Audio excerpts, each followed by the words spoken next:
णमो अर्हन्ताणं णमो सिद्धाणं णमो आयरीयाणं णमो वज्झायाणं णमो लोये सौसाहुणं बारह अंगगिज्झा वियलियमलमूलदंसुणतिलया विविहवर चरण भूसा असयौ सुयदेवया स्वीरम् सिद्धे जय विसिद्धे चौवियाराहणा फले पत्ते वंदिता अरिहन्ते वोच्छम आराहणा कंसो। श्रुतावतार। श्रुतावतार में हम भगवती आराधना ग्रंथ की विषय वस्तु समझ रहे हैं। आज से लगभग 1900 साढ़े 1900 साल पहले लिखा हुआ, मृत्यु पर लिखा हुआ दुनिया का सबसे प्राचीन विशाल ग्रंथ, जो एक जीव जो कि साधक है, साधना करता है, लेकिन जीवन के अंतिम क्षणों में कैसे वह अपनी समता पूर्वक देह त्यागता है। यानी यूं कहें कि आपने देखा होगा, लोग जीवन की तैयारी तो बहुत करते हैं, जीवन में तो उतार चढ़ाव आते हैं, उनके संयोग वियोग हर्ष विषाद, है ना, पैसे की प्लानिंग, है ना, परिवार की प्लानिंग, व्यापार की प्लानिंग, यानी जो हमारे जीवन की, है ना, वस्तुएं हैं, उनकी तो बहुत लोगों को आपने योजना बनाते हुए देखा होगा। लेकिन इस ग्रंथ में इन भोगी और संसारी जीवों की बात नहीं है, बल्कि साधकों की बात है। और साधक में भी कभी किसी ने लोक में कभी आपने देखा कि कोई मृत्यु की तैयारी करता है? यदि मृत्यु की तैयारी करता भी है तो कोई जीव कैसे करता है? इस तरह से करता है कि वो लगेगा कि अब मैं ज्यादा उम्र नहीं है, तो वो अपनी विरासत जो है, उसके पास धन संपदा जो है, उसका बंटवारा करके जाएगा, वकील को बुलाएगा, इस तरह के प्रयत्न करता है। लेकिन एक साधक जीव ने तो पहले ही इन सारी चीजों का त्याग कर दिया था। अब एक साधक जीव कैसे समाधि की तैयारी करता है, उसका वर्णन इस भगवती आराधना ग्रंथ में है। मुनि की समाधि, है ना। और चूंकि बहुत समय बाद ये श्रृंखला कल से प्रारंभ हुई है, इसलिए विषय तो आगे बढ़ गया था भगवती आराधना में। लगभग हम 1300-1400 गाथाओं का सार समझ चुके थे, लेकिन वहां तक पहुंचने के लिए कई श्रोता नए भी जुड़े हैं, लेकिन जो पुराने हैं उनको भी अपडेट हो जाए, उसके लिए थोड़ा मैं सिंहावलोकन यानी पीछे मुड़ के देख रहा था। तो मैंने आपको कल बताया था कि इस समाधि मरण में पंडित मरण का वर्णन है। यानी कोई साधु, अब जब भी कोई समाधि होती है, एक तो ऐसी स्थिति आती है कि अचानक समाधि हो जाती है। अचानक यानी मृत्यु का कोई कारण आन पड़े, एकदम हमारे पास कोई विकल्प नहीं है, कुछ सेकंड, है ना, ही समय रह गया है, कुछ मिनट्स ही समय रह गया है। ऐसी स्थिति में तो ये सारी चीजें नहीं होती जो भगवती आराधना में इतना लंबा वर्णन है ना। क्योंकि वहां तो इतना वक्त ही नहीं है कि हम निर्यापक आचार्य को ढूंढें, है ना, स्थान ढूंढें, ये सब जरूरत नहीं है।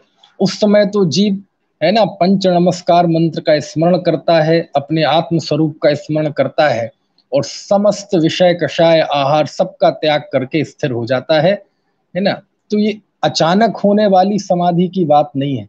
अचानक आने वाली स्थिति में भी समाधि होती है, लेकिन इस ग्रंथ में मुख्यता से जो पूरी योजनाबद्ध तरीके से समाधि होती है उसकी बात है। और साधु की समाधि को बताने के लिए आचार्य ने यहाँ 40 बिंदु लिखे। इन्हें ही यहाँ 40 अधिकारों में बांटा गया है, और बहुत अच्छे हैं इसमें। क्योंकि देखो, मरण जो होता है, मरण तो एक क्षण की स्थिति है। मतलब आयु कर्म क्षय हुआ और मृत्यु हो गई, तो उसका तो क्या वर्णन करें। मृत्यु में तो क्योंकि हमारे हाथ में चीजें होती नहीं है, जैसे जन्म के समय हमारे हाथ में चीजें नहीं होती, ऐसी जिस क्षण देह छूटती है उस क्षण तो कुछ नहीं होता। ये सारी कवायद तो जन्म और मृत्यु, ये दो स्टार्टिंग पॉइंट और एक लास्ट पॉइंट इसके बीच की है। और बीच में चूंकि इन साधु ने एक सांसारिक कार्य तो छोड़ ही चुके हैं, है ना, जीवन त्यागमय है, वैराग्यमय है। तो अब ऐसे जीव की समाधि के लिए आचार्य शिव कोटि महाराज ने 40 अध्याय लिखे। वो 40 अध्याय आप मेरे पुराने व्याख्यान देख लेना। उसमें सबसे पहले जो अर्ह अधिकार है, शुरुआत में आचार्य ने यहां से बात लिखी कि आखिर ऐसी समाधि के योग्य कौन होता है, कब होता है ना। तो कब के लिए लिखा आचार्य, किस स्थिति में समाधि अंगीकार करना चाहिए, तो ये बड़ा महत्वपूर्ण प्रसंग है। कब अंगीकार करें समाधि, तो कभी भी समाधि अंगीकार कर लेना, थोड़ा सा ज्यादा कोई पाप का उदय आ जाए, थोड़ा कष्ट हो तो समाधि अंगीकार कर लेना, अभी जीवन की संभावना है, जीवन दिख रहा है तो भी समाधि अंगीकार कर लेना, ऐसा नहीं है। वो समाधि नहीं है, वो तो आत्महत्या है, वो तो खुद खुशी है, वो तो सुसाइड है। क्यों? क्योंकि वह कार्य संक्लेश परिणाम हुए बिना नहीं हो सकता। सबसे पहले तो शास्त्र की आज्ञा है कि आप जीवन के प्रति, है ना, ऐसा दृष्टिकोण न रखें कि ये जीवन में खत्म कर दूं। जीवन के प्रति, है ना, एक प्रेक्षक का भाव कि बस मैं ये जीवन का ज्ञाता दृष्टा हूं, मैं इसका कर्ता नहीं हूं, जब तक ये भाव अंदर में नहीं आएगा समाधि नहीं हो सकती। तो यदि हम मरण की इच्छा करते हैं तो वो तो आत्महत्या है। लेकिन यहां जब लगे कि हाँ अब ज्यादा जीवन नहीं है ना, हम जीवन की भी इच्छा नहीं है, मरने की भी इच्छा नहीं है, लेकिन ये तो त्रैकालिक सत्य है कि जिसका जन्म हुआ है उसकी मौत होगी ही, आयु कर्म का उदय हुआ है तो उसका नाश भी होगा जब वो, है ना, हो जाएगा। तो इसलिए इस सत्य को तो कोई मैट नहीं सकता, आखिर मृत्यु का सामना तो करना ही पड़ेगा। लेकिन दुनिया में मृत्यु का सामना करते हैं तो लोग घबराते हैं, दुखी होते हैं, हाय हाय हाय हाय। लेकिन साधु क्या करते हैं, किस स्थिति में वो समाधि लेते हैं, तो सबसे पहले आचार्य ने वही बताया कि कौन है योग्य। तो उन्होंने लिखा, शरीर में कोई दुस्साध्य रोग हो जाए, ऐसा रोग हो जाए कि अब बचना मुश्किल है। समझ में आए ना आज की स्थिति में मानो जैसे आज भयंकर कोरोना चल रहा है, हालांकि युवाओं थोड़े कम चपेट में आ रहे हैं, लेकिन ज्यादा उम्र के लोग जल्दी चपेट में आ रहे हैं। मृत्यु की दर भी उनकी ज्यादा है, 60 से ऊपर, क्योंकि उन्हें उबरना जड़ा मुश्किल साबित होता है। तो ऐसा कोई दुस्साध्य रोग हो जाए कि जिसे मिटना संभव ना हो, है ना, तो ऐसी स्थिति में, है ना, कोई उसका उपचार नहीं है लोक में, किसी भी तरह उसका प्रतिकार संभव नहीं है। तो ऐसी स्थिति में दूसरा लिखा, बुढ़ापा, आपका जंघा बल खत्म हो जाए, आपकी दृष्टि बल खत्म हो जाए, देखने की शक्ति ना रहे, सुनने की शक्ति ना रहे, खड़े होने की शक्ति ना रहे, है ना, गमन करने की शक्ति ना रहे, है ना। तो जब इस शरीर का बल खत्म हो जाए, है ना, तब समाधि जरूर लेना चाहिए। ये खड़े खड़े होकर जो आहार लेते हैं, इसके पीछे एक ये भी भावना है कि जब तक खड़े खड़े होकर मैं, हमारा जंघा बल रहेगा, तब तक मैं आहार लूंगा। जिस दिन खड़े खड़े आहार नहीं ले पाऊंगा, समझ लेंगे कि हमारा जंघा बल समाप्त हो चुका है। ऐसा जंघा बल शब्द है मूल गाथा में। अब 1400 गाथाओं का सार मुझे बताना है, फिर आगे चलना है, क्योंकि 2177 गाथाएं हैं, इसलिए मैं अपनी भाषा में आपको बताता हूँ। कोई उपसर्ग आ जाए, ऐसा कोई उपसर्ग कर दे वे कोई त्रेंच, कोई देव, कि लगता है अब शरीर छूटने वाला है तो उपसर्ग के काल में वो समाधि ले लेते हैं, है ना। ऐसे ऐसे ही कोई दुर्भिक्ष हो जाए, ऐसा अकाल पड़ जाए, ऐसे कोई, है ना, महामारी भी होती है, तो दुर्भिक्ष अकाल पड़ जाए कि अब जीवन की संभावना नहीं है। अथवा कभी ऐसा कोई जंगल में भटक जाए। अब देखो, जंगल में भटकने से सिद्ध होता है कि मुनिराज कहाँ गमन करते हैं। तो जब, अब आज तो बहुत अच्छा है, यातायात के साधन हैं, पक्की सड़कें हैं, है ना, और हर एक व्यक्ति को आमतौर पर सभी सूचनाएं मिल जाती हैं। लेकिन पुराने जमाने में जब ये सारी चीजें नहीं थी तो कई बार मुनि विहार करते थे और पता चला वन में भटक गए, क्योंकि पतले पतले रास्ते होते थे, कच्चे रास्ते होते थे। ऐसा भी नहीं कि कहीं साइन बोर्ड लगा हो कि गूगल मैप में देख लें, ऐसी कुछ व्यवस्था थी नहीं, है ना। तो कई बार वो जंगल में भटक जाते थे और भटकते भटकते ये स्थिति हो जाती थी कि अब आहार का तो प्रसंग बन नहीं सकता, है ना, जाएं भी किस दिशा में, और जंगली जानवरों से भरा हुआ किसी समय भी हमला हो सकता है। तो कोशिश करते हैं कि रास्ता मिल जाए, लेकिन जब सारी संभावना ही खत्म हो जाए तो ऐसे समय में वो समाधि अंगीकार कर लेते हैं, है ना। तो कहने का आशय ये है, आदि आदि में सारी चीजें ले लेना, जब जीवन की कोई संभावना ना हो तब वह समाधि अंगीकार कर लेते हैं। और समाधि अंगीकार करने के लिए वो क्या करते हैं, तो ये बहुत सारी बातें आई हैं इसमें। मुनिराज जब पूरी योजनाबद्ध तरीके से समाधि अंगीकार करते हैं तो आपको वह मुनिराज कैसे होते हैं, उनके व्रतों का वर्णन, उनके कैसे वो उनकी विनय होती है, उनका तप होता है, इन सब का वर्णन इसमें आया है।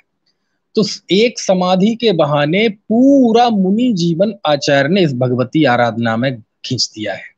क्योंकि जो समाधि तो बहुत थोड़े समय का नाम है जब वो अंतिम समय होगा, लेकिन उसके पहले वह क्या करता है, कैसा योग होता है, उसकी श्रद्धा कैसी, उसका ज्ञान कैसा, उसका चारित्र कैसा, उसकी क्रिया कैसी, सुबह से शाम तक उसका जीवन कैसा, वह साधु चलता है तो कैसे चलता है, आहार लेता है तो कैसे लेता है, बोलता है तो कैसे बोलता है। तो उन सारी बातों के जरिए एक मुनि धर्म का स्वरूप भी इस समाधि के प्रसंग में आ गया।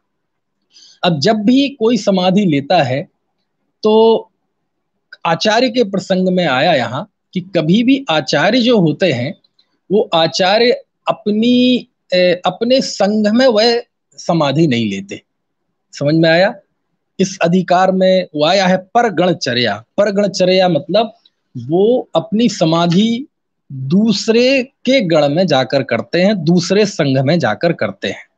दूसरे संघ में जाकर करना मतलब क्या, क्योंकि चूंकि क्या होता है, जीवन का जो अंतिम समय है वो इतना चुनौतीपूर्ण होता है कि हमें पूरे जीवन की साधना का जो फल है, ये तो फसल काटने का समय है, कि पूरी जिंदगी जो हमने साधना की है जीवन के अंतिम समय में हम उसका फल, है ना, भोगें, समता सुख भोगें।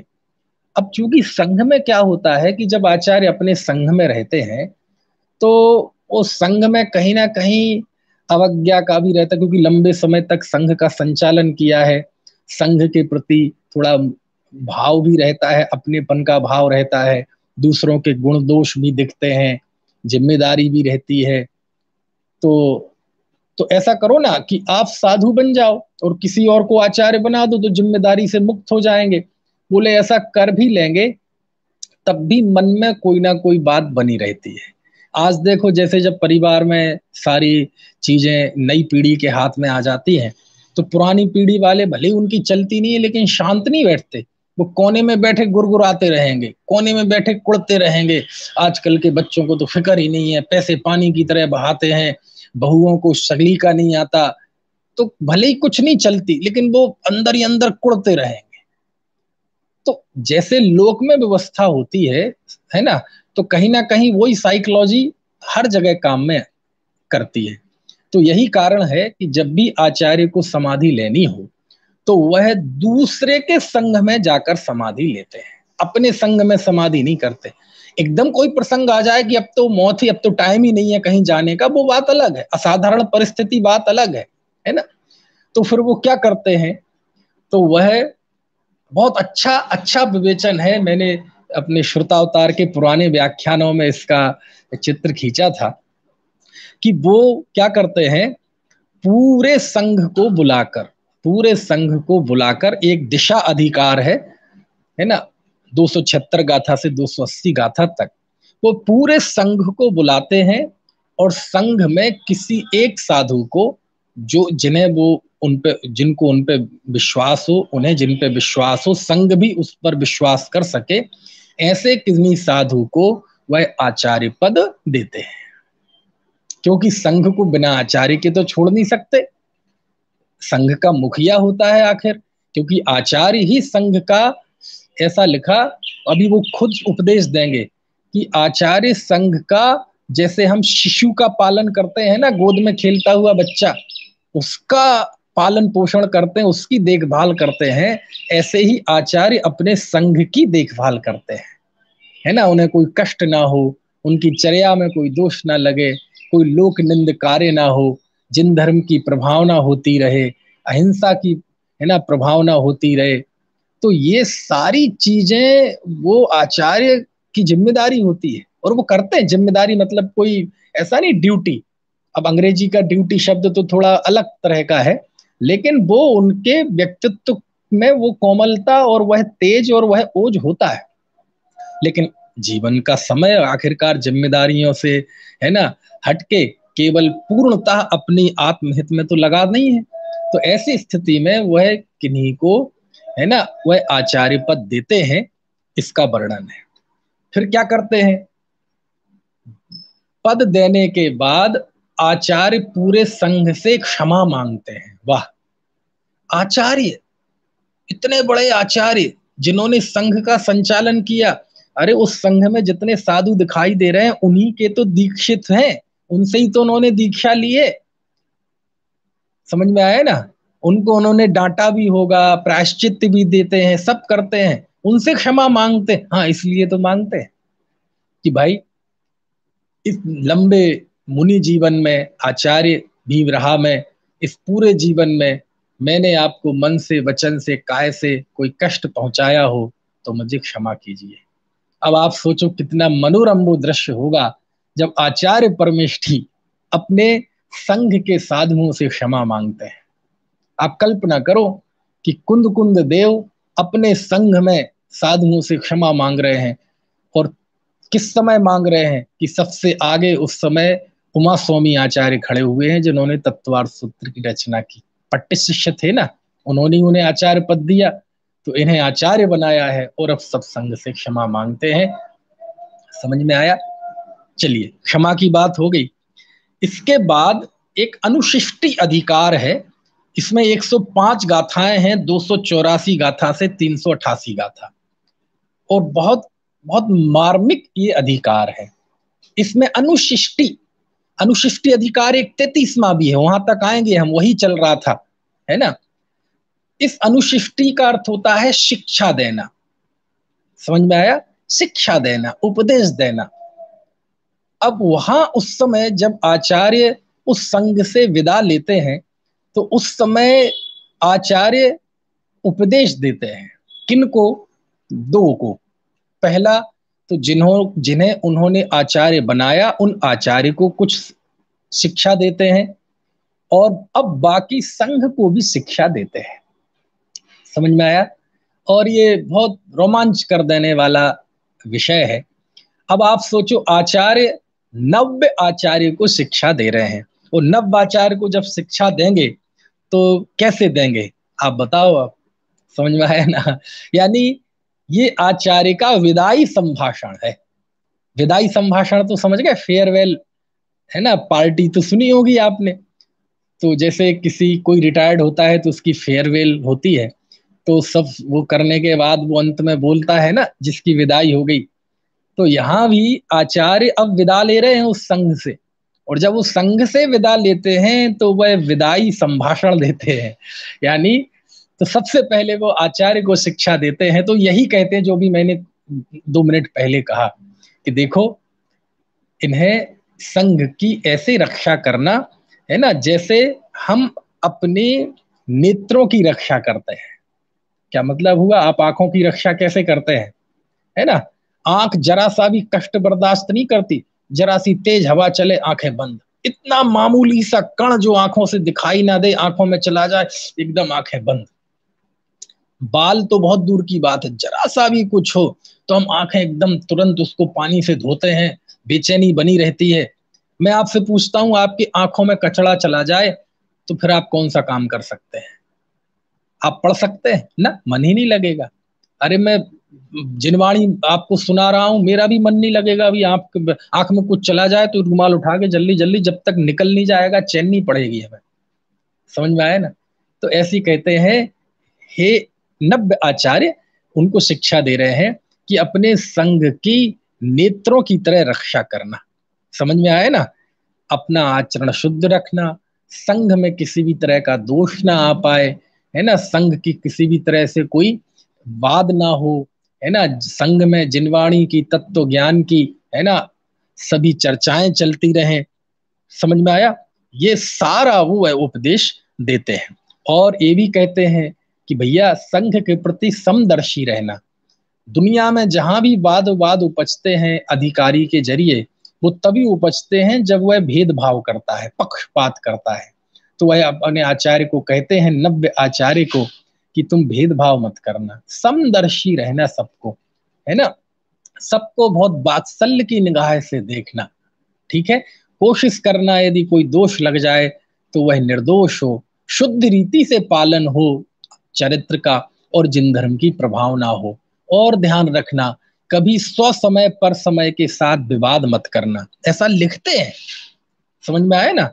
बहुत गजब कि अब कितनी बड़ी बात है। एक आचार्य अपने नव्य आचार्य को कह रहे हैं, स्व समय पर समय वालों के साथ विवाद मत करना।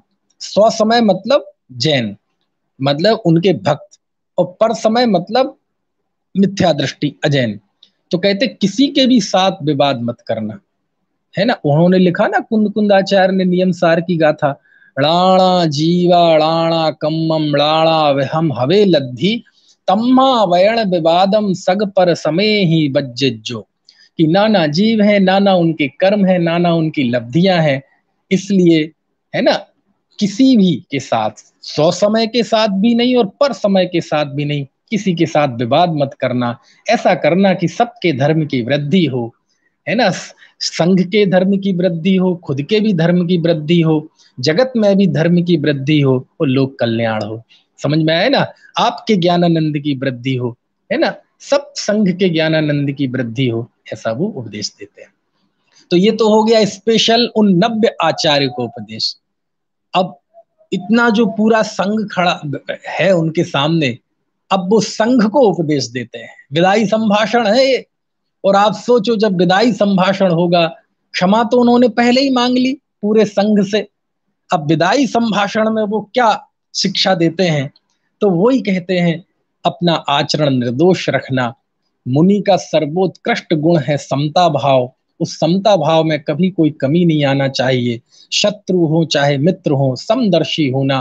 परिस्थिति कोई भी हो, संयोग वियोग हो, कुछ भी हो, जीवन में कैसे ही परिचय जय के प्रसंग आए, अपने आत्म स्वरूप में स्थित रहना, है ना, व्रतों में कोई दोष नहीं लगने देना, और प्रवचन के प्रति बहुत वात्सल्य रखना। इसका बड़ा खास उपदेश है कि देखो, मैं जा तो रहा हूं, लेकिन ध्यान रखना, दुनिया में सब कुछ छोड़ के चला जाएगा, कोई चीज काम में नहीं आएगी, लेकिन आपके जीवन में यदि जिन वचन है, आगम के वचन है, सूत्रों का अध्ययन है, तो मृत्यु के अंतिम समय भी आपको वह जिन सूत्र अकेला नहीं होने देंगे।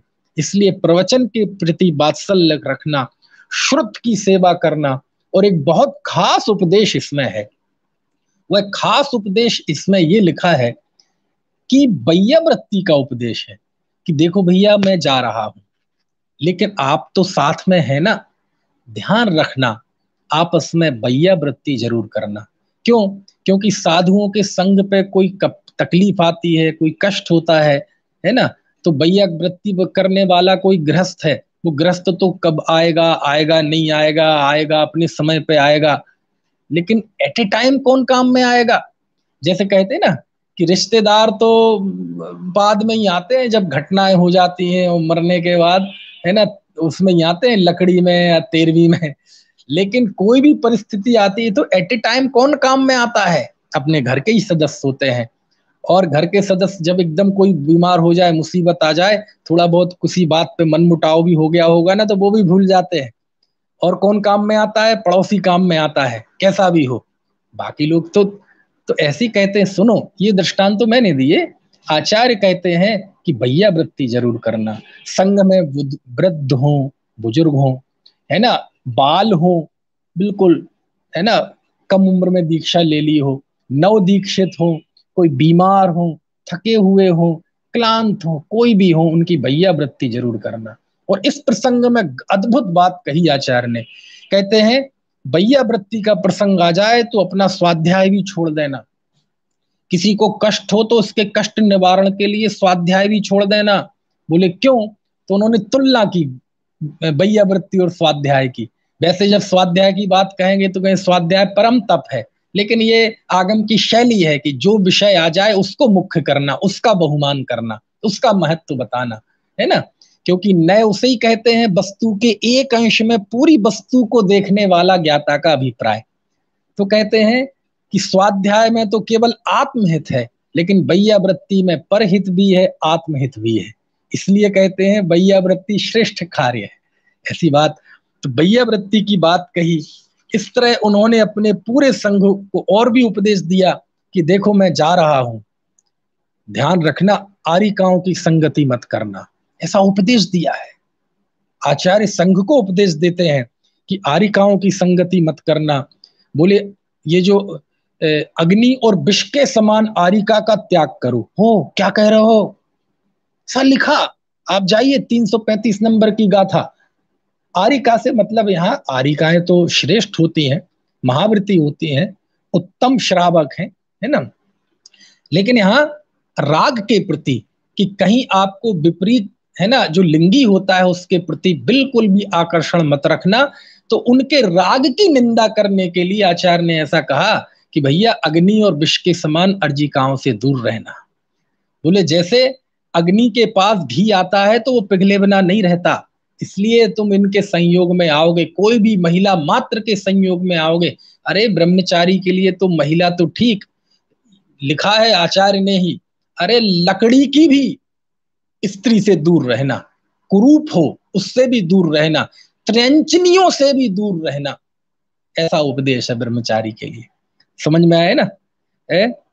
बहुत बहुत बहुत अद्भुत बात है। ऐसे ही आचार्य ने जब वो विदा कर रहे थे तो अपने संघ के साधुओं को कुसंगति का निषेध किया कि तुम भ्रष्ट साधुओं की संगति मत करना, सही साधुओं की संगति करना। और उस प्रसंग में आचार्य ने, है ना, संगति कुसंगति संबंधी बहुत सारी नीति की बातें की, सुभाषित की बातें की। और एक लिखा कि लाखों करोड़ों पार्श्वस्थ, यानी एक भ्रष्ट साधु होते हैं, लाखों करोड़ों भ्रष्ट साधुओं से अच्छा है एक साधु श्रेष्ठ साधु, उसकी संगति करो। कुछ बात समझ में आ रही है ना? बहुत अच्छी बातें हैं। दरअसल क्या है, भगवती आराधना इतना विशाल ग्रंथ है कि कई ग्रंथ इसके अंदर हैं। और इसमें सुभाषित की शैली, सुभाषित की शैली जानते हैं ना, जैसे विनय की बात आ गई तो कई गाथाएं विनय पे, सत्संगति की बात आ गई तो कई गाथाएं सत्संगति पे, है ना। तो यदि भगवती आराधना की ये जो शिष्टाचार सुभाषित शैली वाली गाथाएं हैं ना, ये गाथाएं अलग कर दी जाए तो भगवती आराधना 1/4 में आ जाएगा। लेकिन भगवती आराधना की ये सुंदरता है, खूबसूरती है कि आप इसको पढ़ेंगे तो समाधि का स्वरूप तो पता चलेगा ही, और इसके साथ साथ आपको अपने जीवनोपयोगी, चाहे आप गृहस्थ हो चाहे मुनि हो, उनको आपके अपने जीवनोपयोगी बहुत सारी शिक्षाएं, ब्रह्मचर्य की शिक्षा, सत्य की शिक्षा, कुसंगति त्याग की शिक्षा, विनय की शिक्षा, संयोगों में कैसे हर्ष विषाद नहीं करना इसकी शिक्षा, है ना, लोकेशणा से दूर रहना इसकी शिक्षा, स्त्री सेवन के त्याग की शिक्षा, ये बहुत सारी शिक्षाएं अपने आप मिलती जाएंगी और बहुत प्रभावी तरीके से।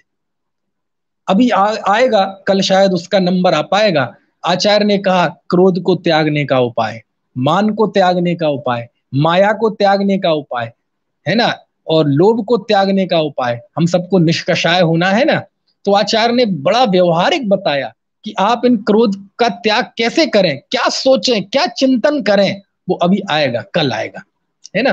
तो ये सारा उपदेश, एक और उपदेश देते हैं कि हे संघ के, है ना, साधुओं, हमेशा आत्म प्रशंसा और पर निंदा से दूर रहना।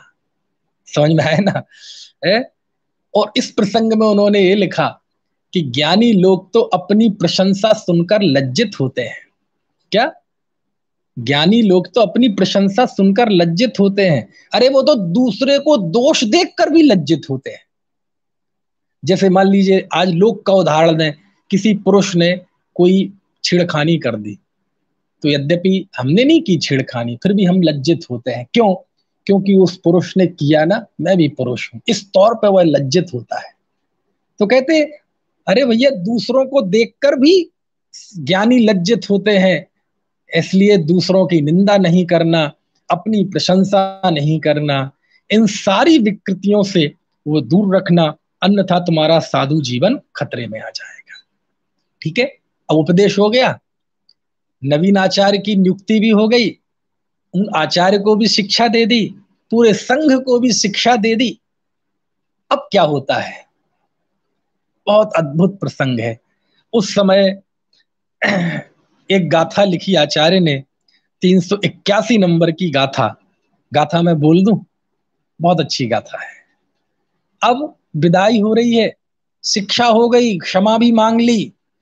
अब उसके बाद क्या होता है, तो देखो लिखा, बाढ़ति भाड़ी दूड़म एदम्डो मंगलोत्तीय गणो सो गुरु गुण परिणद भावो आनंदन सुन बाड़े। आचार्य से वो कहते हैं, हे आचार्य, आप जा रहे हैं, हम तो कोई जैसे नेत्रहीन हो जाता है, हृदयहीन हो जाता है। अरे हम तो आपके, हमारे बिना, आपके बिना हमें कौन शरण है। मतलब उस समय संघ के साधु, है ना, उन्हीं नव्य आचार्य के सामने, काय के सामने, उस नव्य आचार्य के सामने उनको धन्यवाद भी देते हैं। हे आचार्य देव, इतने समय तक आपने हमारा संघ का संचालन किया, हमें बच्चों जैसा पाला, इसके लिए शुक्रिया अदा भी, धन्यवाद भी देते हैं, है ना। और उनके वियोग का एक वात्सल्य कहो, और आचार्य चूंकि अब बहुत बड़े कार्य के लिए जा रहे हैं, तो उस आनंद के अश्रु गिरते हैं। संघ रोने लगता है, तो रोने में तो कषाय होती है, नहीं नहीं, ये उस तरह का रोना नहीं है। रोना तो आर्त ध्यान है, नहीं ये आर्त ध्यान उस तरह का आर्त ध्यान नहीं है जैसे हम आप सबके होता है। वो आंसुओं के द्वारा आचार्य से के प्रति बहुमान प्रकट होता है, आचार्य के प्रति भक्ति प्रकट होती है, और एक जो उपकार की भावना है वो भी प्रकट होती है। लिखा देखो, आनंदन सुनिवाड़े, वह आनंद के अश्रु गिराते हैं। समझ में आए ना, आनंद के अश्रु गिराते हैं।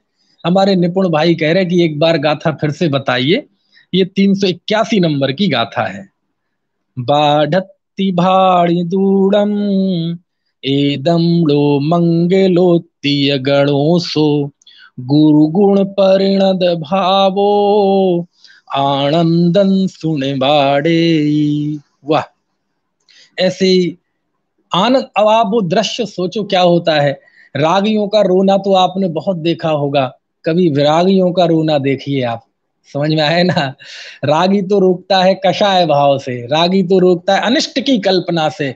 अरे क्या होगा, अरे क्या होगा, मेरा हृदय का टुकड़ा, कहते हैं ना, मुझे इतना नुकसान हो गया, उसने मुझे दुर्वचन कह दिए। तो इन अशुभ भावों से, इन कषाय भावों से, सांसारिक भावनाओं से तो रोना बहुत देखा होगा।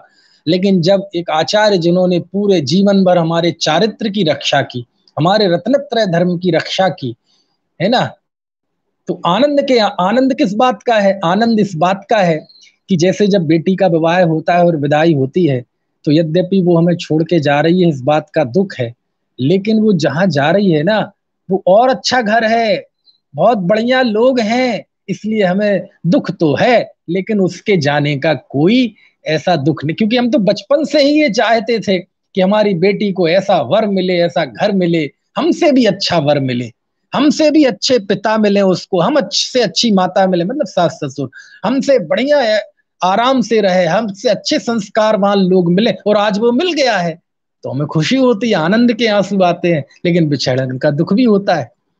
लेकिन वो सांसारिक भाव है। यहां भी लिखा आचार्य ने कि वह आनंद के आंसू गिराते हैं। कौन गिराते हैं? पूरा संघ गिराता है, पूरा संघ आनंद के आंसू निकलते हैं। आचार्य देव आप जीवन के उत्तमार्थ में जा रहे हैं, क्योंकि समाधि को उत्तमार्थ कहा है, समझ में आए ना, उत्तमार्थ कहा है ना।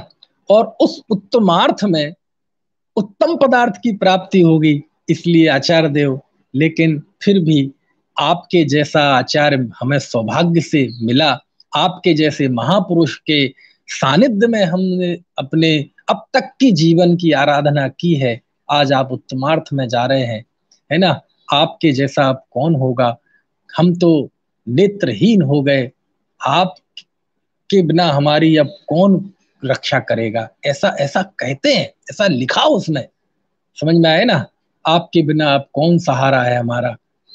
अब बगल में जो नव्य दीक्षित आचार्य हैं, वो ये सुन के उन्हें बुरा लगता होगा, यार जब मुझे आचार्य बना गए हैं तो मैं करूंगा तुम्हारी रक्षा। अरे नहीं, हर जगह बुद्धि काम नहीं आती, कई कई जगह भावनात्मक प्रसंग होता है, भावुकता का प्रसंग होता है, वहां बौद्धिकता नहीं चलती। वो आचार्य भी, नव्य दीक्षित आचार्य को भी तो आनंद आ रहा है, उन्हें भी तो इस बात का थोड़ा वो भी है, कष्ट भी, कि आचार्य छोड़ के जा रहे हैं, समझ में आए। लेकिन वो आचार्य, जिन आचार्य को बना के जा रहे हैं, स्वाभाविक है वो आचार्य कितने बड़े ज्ञानी धानी तपस्वी होंगे कि वो लौकिक इन चीजों के मन में विकल्प नहीं आते कि बताओ इनके लिए रो रहे हैं, अरे जब मैं मुझे आचार्य बना गए तो ऐसा क्यों कह रहे कि आपके बिना अब मुझे कौन शरण है, मेरा कौन ध्यान रखेगा, समझ में आए ना। अरे एक ये कई बार भावना के पहलू होते हैं, तो इस तरह यहां लिखा। उसके बाद वह आचार्य दूसरे गण में जाते हैं, है ना, और कई कई बहुत समय लगता है, वो जांच करते हैं कि किस आचार्य के संघ में जाएं और वहां हम अपनी चर्या करें, ठीक है, परगणचर्या कहलाता है। और वह ढूंढते हैं, खोज करते हैं योग्य निर्यापक और योग्य संघ की। क्यों? क्योंकि संघ तो ऐसे भी हो सकते हैं कि कई तरह के, है ना, कि पता चले वहां जाने से समाधि बिगड़ जाए, तो नहीं, योग्य देखते हैं। 12 वर्ष पर्यंत तक खोजने की बात लिखी, उत्कृष्ट, और 700 योजन तक।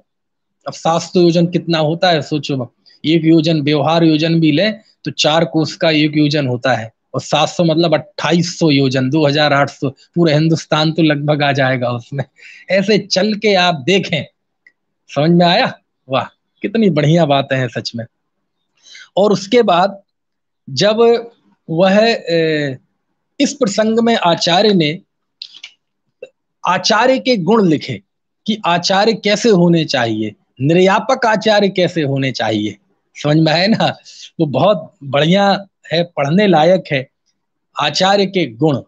अब मेरा तो सभी पढ़ने का मन करता है दोबारा, लेकिन आप पढ़ना। इसके बाद वह निर्यापक आचार्य के पास जाते हैं, उस संघ के पास जाते हैं, संघ की वंदना करते हैं। संघ, अब इतना मैं स्किप कर गया, इसमें 12 साल तक लग सकते हैं, लेकिन वो सब स्किप कर गया।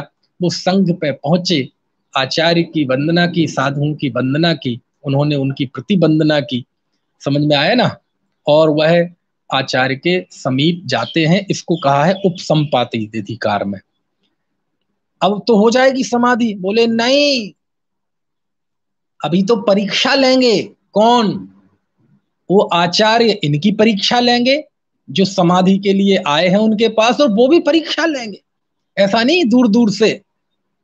तो 3 दिन तक वो संघ में रहते हैं, समझ में आया ना। ये बाकायदा सब परीक्षा का विधान शास्त्रों में लिखा है कि वो आचार्य उनकी परीक्षा लेते हैं, और आचार्य उस समय निमित्त ज्ञान से ये भी जानते हैं कि इन साधु की सही समाधि हो पाएगी कि नहीं हो पाएगी, ऐसा भी किसी को निमित्त ज्ञान हो सकता है। तो वो उनको पता चल जाता है कि ये इनकी सही समाधि हो पाएगी कि नहीं हो पाएगी, समझ में आए ना।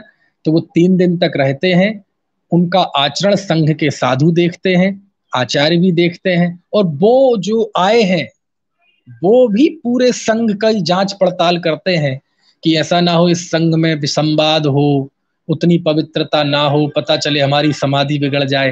तो दोनों ही तरफ से जब तसल्ली हो जाती है, तब आचार्य उनको ग्रहण करते हैं।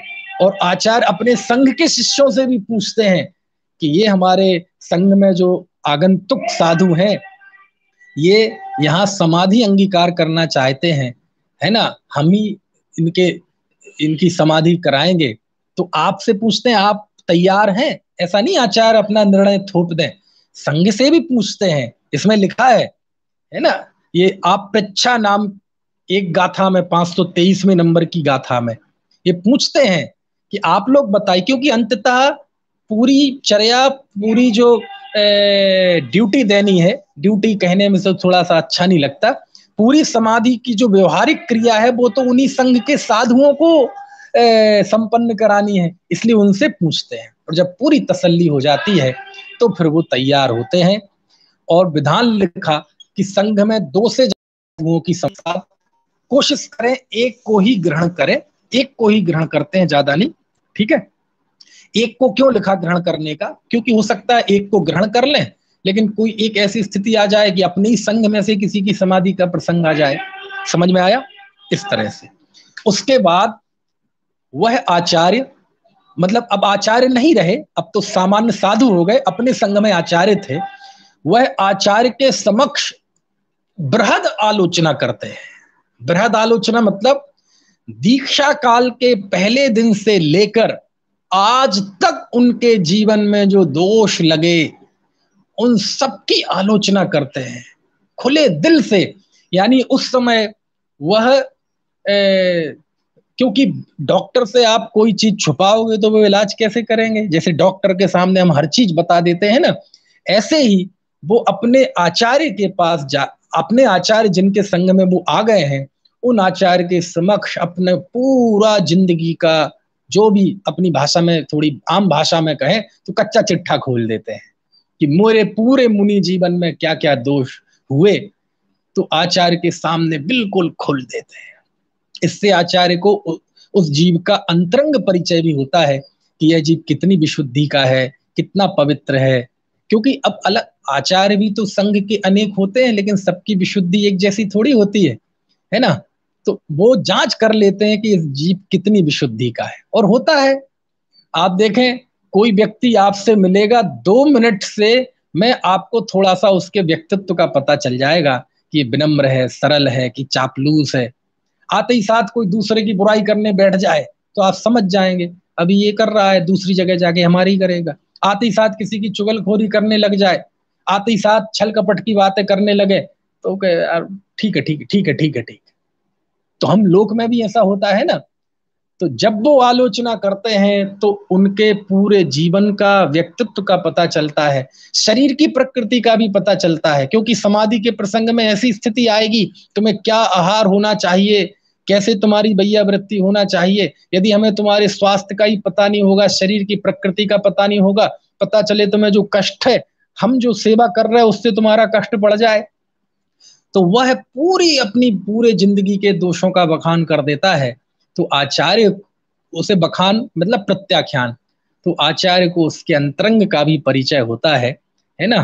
कोई भी मन में शल्य हो तो वह शल्य निकाल देता है। इस तरह से वह बृहद आलोचना करता है। किसके समक्ष? आचार्य के समक्ष। समझ में आए ना। उसके बाद आलोचना के दोष बताए। ये बहुत रोचक प्रसंग है, मैंने उस समय बताए थे। आलोचना के दोष, कैसी आलोचना करेंगे तो वो दोषपूर्ण आलोचना है, वो भी बताए थे। आप सुनना पुराने व्याख्यान। आलोचना की विधि क्या है, विनयवान होकर आलोचना करना चाहिए। कैसे आलोचना करें? अरे जो भी अयत्नाचार रूप प्रवृत्ति, यदि प्रमाद जन्म दोष लगे हो तो उनकी आलोचना करना चाहिए। और जैसे हम भार उतार देते हैं ना, जैसे पसीने पसीने हो रहे थे और सूटकेस लिए थे, समझ में आया, या सिर पे कोई बोझ रखे थे और जैसे बोझ उतार देते हैं तो कैसा सुकून लगता है। ऐसी जब वो आचार्य के समक्ष पूरे जीवन के, मुनि जीवन के दोषों का प्रत्याख्यान कर देते हैं तो वह जीव निर्भर हो जाता है। क्यों? क्योंकि समाधि के लिए निर्भर होना बहुत जरूरी है। अरे निर्भर होने का ही नाम समाधि है ना। ऐसे इसके बाद बहुत सारी बातें हैं। इसके बाद बहुत बढ़िया प्रसंग लिया कि जब समाधि हो, अब समाधि के हम उस स्थिति में आ गए हैं। अभी जरूरी नहीं है कि यहाँ वो उस संघ में समाधि के लिए आ गया तो सीधे लेट जाए, ऐसा नहीं है। हो सकता है अभी उनका कुछ समय बिल्कुल आम साधुओं की तरह ही चले, वैसा ही उनका आहार जाना, वैसे ही उनके आवश्यक, देखने से कहीं नहीं लगेगा कि इन जी ये महाराज श्री संघ में आए हैं तो समाधि के लिए आए हैं।